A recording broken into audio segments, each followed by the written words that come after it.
Igbo ndị ọma njem ọnụ, ekene m nwoke kene nwaanyị ndị niile na-awọchi vidio a. Abụkwa m onye nke gị Ugochi tubelu na Oraifite. A sị nka chi tata bụ eke ketara anyị ihe ọma. Anyị gbuo n'ihu anyị ebute mma, anyị gbuo n'azụ anyị ebute mma, anyị gbuo n'aka nne ebute mma, anyị gbuo n'aka ekpe ebute mma. A sị nke ihe ọma mere nwoke mere nwaanyị. Ise. Abịakwa n'ụbọchị taa maka ịgbasa ozi ọma ọdịnala Igbo n'elu ụwa gbaa gburugburu. Inweta ozi vidiyo a, like ya, share ya among your friends, subscribe to our YouTube channel ka iwe na-enweta ihe gbasara ozi ọdịnala. Aka m bụkwa onye nke gị Ugochi tubelu na Oraifite. Anyị na-akpụ arụ na Oraifite. Amụnwa Adama. Ihe m na-abịa ịkụzi n'ụbọchị taa abụrụ ihe ọzọ na-abụrụ ihe m kwuru na mma akụzi tata. Bụ ka mmadụ ga-esi chekwa onwe ya si n'aka any negative energy. Ya na nke agba nke bụ etu mmadụ ga-esi chekwa onwe ya n'ebe ụchụ dị. Ụchụ a na-enweta na mmekọrịta mmadụ na ibe ya. Ekwuru m na ezigbote onye ọdịnala ọbụla ga-emewu 70% of ọrụ mmụọ ị ga-alụ nwunye n'onwe gị. Ọ 30% ka dibịa ya alụrụ gị maka na ekere ọrụ eke. Ma gedo ntị n'ihe ị ga-amụta n'ụbọchị taa.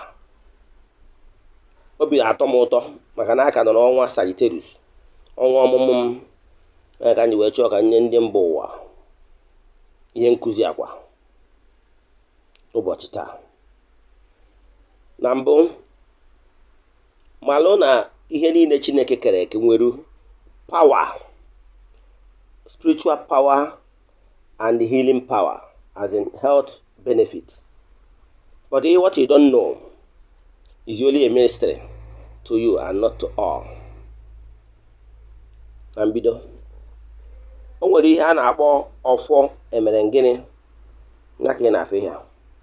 Maka ndị amadi ihe a na-akpọ osisi ọfọ ya. Efere ya? A na-akpọ nke ọfọ emere ngịnị maka na nke a adị egbusi ọbara. Ihe a na-eme na nke a bụ ịtụ ya nzu, tụọ edo, tụọ ya nkwụ ọkụ. Mana before you go to ya, before you use ya, a na-ebu ụzọ nụchaa ya. Ọ bụrụ na ị nwere ka nye nke ya akarịghị eji ọgbara uru egwu ahịhịa, yuzu alligator pepper. Iwe na-adụchi ya, chechaa ya, itufu alligator pepper anwa n'akụkụ wọlụ ebe nwaanyị enwere ike inyefe ya, because you still carry your prayers to avoid rendering your prayers useless. Ị tụọ ya nzu, tụọ ya edo, tụọ ya nkwụ ọkụ. Ka ị na-eme ihe ndị a na ya, ka ị na-achị ya, na-achasi ike. Ọ dịse ọfọ abụ ọfọ iji onye aka ya dị ọcha. Ị na-emegide nwoke, ị na-emegide nwaanyị, ị na-egbu mmadụ. Ijide ọfọ a n'aka. Mma agwa gị ihe ndị ọzọ ị ga-akọmbine nyere ọfọ a. Ka ị bụrụ odogwu, ka ị bụrụ akwa akwụrụ. Onye na-achụ ọ na-ada, ọ na-ebinikwa ọ na-ada. Ọ ihe dị n'ihe Chukwu kere ka mmadụ ga-atụ, maka na ana m alaika ihe ọmụmaatụ na na-enye nkụzi m ọbụla ka o wee na-edo mma n'anya. Ichefugoro ihe m kwuru ma echefu ihe atụ mma na-atụ. Ọ bụrụ na malaria na-eme gị, iwe jegoro paracetamol ṅụọ. O nwere ike isi ọwụwa adajụ obere mana ị gwọbeghị malaria. Mana onye maara anya, pharmacist maara anya ya, amaghị na weta paracetamol anwa. O weta anticinet, wetakwa ọgwụ ọzọ ma isikọ ya ọnụ, onye gị ịṅụchaa ya, malaria na ọkwa eziokwu. Mana etu a ka ọ dịkwa na ihe Chukwu kere eke. O nwere ihe ọzọ a na-akpọ akị ilu. bitter kola. Bitter kola onye ọbụla ga primary example. Onye ọbụla bụ onye Igbo mana bitter kola. Egburu ya n'ọnụ tabiri ya ụfọdụ etinye n'akpa. Ha jewe mitin ụmụnna ma ọ bụ mitin ndị ebe ndị ajọ mmadụ nọ. Amadugo na ha dị protected. As in na agwọ takwuo gị, agwọ onye ji enu, agwọ enwere ike ite unless na o nwere alụ onye ahụ melụ. But if not, on a very good day, snake will not bite you. Then, o nwere ihe nke ịtọ a na-akpọ alligator pepper, you know it. Ọ bara uru ịbịa kọwara gị the supernatural power dị na alligator pepper. Ose ọjọọ a na-eji ya ihere. Iweta ụzọ ihe taa, jikọta ya ọnụ. Combination of these three natural things created by Almighty Father. Nwanne ijide ha eto a, ihe a na-eme gị. Onye na-akụ nsị na-akụ onwe ya maka na iji nwoke ọfọ jiri nwaanyị ọfọ. Ị na-apụ n'ụtụtụ isi onye ọbụla sịrị ka ọ bụrụ gị na ya bụ onye ọfọ a. Were eti n'akpa. Ị na-afụ ụfọdụ ndị big man na ndị abụ odogwu nwere ụmụ akpa a na-ada eti ibe n'akpa abụ. A na-ewere ụdị ihe dị etu a na zipụ anyị meghe ya onwe zipụ ya afọ n'akụkụ ya. Na ya bụ zipụ anwa ka ha na-ewelu tinye n'ime ya zipụ ya. Ụmụ nwaanyị na-ebukwa akpa nwekwaziri ike iwere ya tinye na zipụ akpa gị gbochie. Ma ụmụ nwoke nwere ike ikeche na handkerchief tinye n'ime akpa na ọwụ na onwere akpa ọwụ na ibu. Nwanne ịdị oke. Onye na-achụ gị na nkịtị na-abụ. Then ihe nke ọzọ na-achọ ka nkụwa maka ya bụ iyide anụ ihe ndị a nwanne ịdịgo protected. Onye na-achụ gị nwe ada. Mana bifo ị na-emekwa ihe ndị a maragoro na ịmarụgo chi gị. Maka na chi bụ ụzọ. Ị ga-abụgo onye kpọtụrụ chi ya gị na chi ga-erikọ. Maka na onye buru chi ya ụzọ ọ gbagbuo onwe ya n'ọsọ. Ị na-eje ọgụ na mgbe mmụọ gị na mmụọ ga-adị na mma. Ọ bụrụ na ịkpọtụgo chi gị gị na chi gị rikọ, ị nwere ike iji aka gị wee nụchaa ọfọ a tinye ihe ndị a ngwara gị wee kwado onwe gị maka ekeresimesi. Nke bụ m chọrọ ịkụzi maka ya taa bụ ihe a na-akpọ ogilisi. Na-enye anya akwụ ịma akwụkwọ a, akwụkwọ ogilisi. Ọ dị mkpụrụ ụzọ ịnọ. Ụzọ ịnọ abụ ahịa na-anọ ụbọchị na-anọ Eke, Orie, Afọ, Nkwọ. Ịgbapụta mmiri ị ga-eji wee saa ahụ na bọket, iwunye ya n'ime ya, iwe were nchicha iji wee saa ahụ wee saba ahụ, sachaa ahụ, wụchapụ mmiri ncha ka ọ yiri dị gị n'ahụ ebe i jere ahịa wee si n'ahụ gị wee pụọ.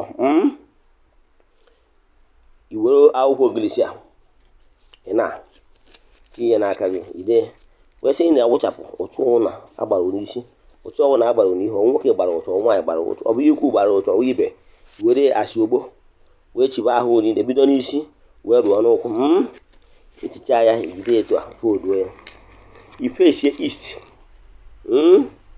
Wee na-asị na-amarị ya ihe na-eme na-amarị ya na-asị na tata na gewu ka m nwere onwe mmadụ mụ awụ Ugochukwu tubelu na nna asị na ọlụ ọbụla arụ n'isi m tata bụ Eke na ọnya ka m na-alụgharị.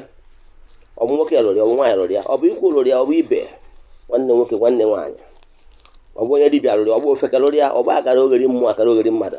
Na ọnya ka ị na-alụgharị na-asị ihe niile ahụ any negative energy ya chi ga back to the sender. Na tata n'ihe ị na-ekwu na ihe ọma ga-ebido mewere gị na ngọzi ga-abụ nke gị na ị ga-apụta ihe na ị ga-edu ude na ị ga-ejere obodo na-arụ obodo na ya nwoke ga na-afụ n'anya, nwaanyị ga na-afụ gị n'anya, na ego niile ị na-achọ ga-abịara ihe ọma niile ị na-achọ ga-abịara gị. Onye mgbagha agbatara ya ikwuo ise. Ifesikwa west kwukwa the same thing, face north kwukwa the same thing, face na south kwukwa the same thing. Ikwucha ya by the na-ekwucha ị na-ekwukwu ya lere mba na ị ga na-amarị ya ihe a. Mgbe ị na-ekwucha ihe a ya adịzi ọ ga-adịzi ọgbadigo agbadi. Jie n'aka gị na tinye aka gị na mmiri. Ị ga-afụ na ụfọdụ mmiri dị na ya mmiri dị na ya aba na bọket iji asa ahụ. Iwe welu nke mmiri ya afọzi na ya, iwe see entities of powers from the east, any negative energy monitoring me or disturbing my favor, ma ọ na-agba mụtụ na-efe ya mmiri ogirisi a taa si ya mebie ife ya ifesie west mekwa the same thing ifesie north mee the same thing ifesie south mee the same thing. Ọ bụrụ na imesịa ya ijide ọhịa anwa ahịa mmiri etu a ịpapụtaja ejicha afọ dị na si na ihe ọjọọ ọbụla eriri onye ọjọọ ọbụla gbanwe si ya iji ya ahụchapụ otu niile agbanwe n'aka nwoke gbara ụtụ nwaanyị gbara ụtụ aka nna ya ka ekpe na ihe ọbụla na-ebutere gị ụkọ ego agagide n'ihu agawa n'azụ na ọ bụ ọzi maka gị na favor abụgo nke gị na-ekwu okwu positive thinking and mindset upon your life speak positivity into your life. After ka ikwuchaziri ịpapụta mmiri ya dị na ya wee chafụ asị na ihe ọjọọ ọbụla nnachighị azụ anyị emeziwu n'ihu tụfuo n'azụ mee na ya na tụfuo efonye na obere mmiri ya adịghị n'aka mmiri ogirisi a wee were wee sie n'ihu tọtọtọwụ nke onye na-echapụ ihe ọbụla bụ ụtụ agbara gị tọtọwụ orie niile echapụ otu niile agbara tata bụ afọ na-echapụ otu niile agbara na tata bụ nkwọ na-echapụ otu niile agbara otu mmụọ otu mmadụ imechazie etu a ikuru mmiri na bọket afọ ọnụ wee wụchapụ ahụ gị afịa na anụ ụbọchị na anụ ịwụchapụcha ahụ gị ahụ ificha na ahụ gị iji na tọwel wee ficha ahụ gị ahụ dry etu n'open air ahụ dry etu irizie akwa gị ka dị mma na ihe na-adịra ya n'ahụ nwanne na-eme etu a ngwa gị nke bụ eziokwu iji obi niile na-eme etu a ụmụ obere otu agasị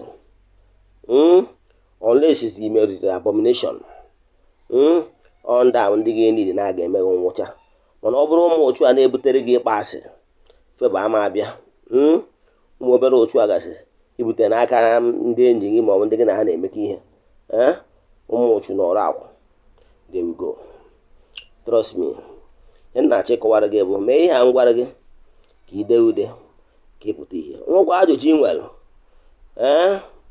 you have my WhatsApp number. Send the other message. Send the other message. A judge on a fair inquiry. My mission is to help people live better life. Kapoka number number more. WhatsApp number 0805 78 37 672. Ya gazienụ n'ọfọ Igbo makanụ ekene m unu daalụnụ.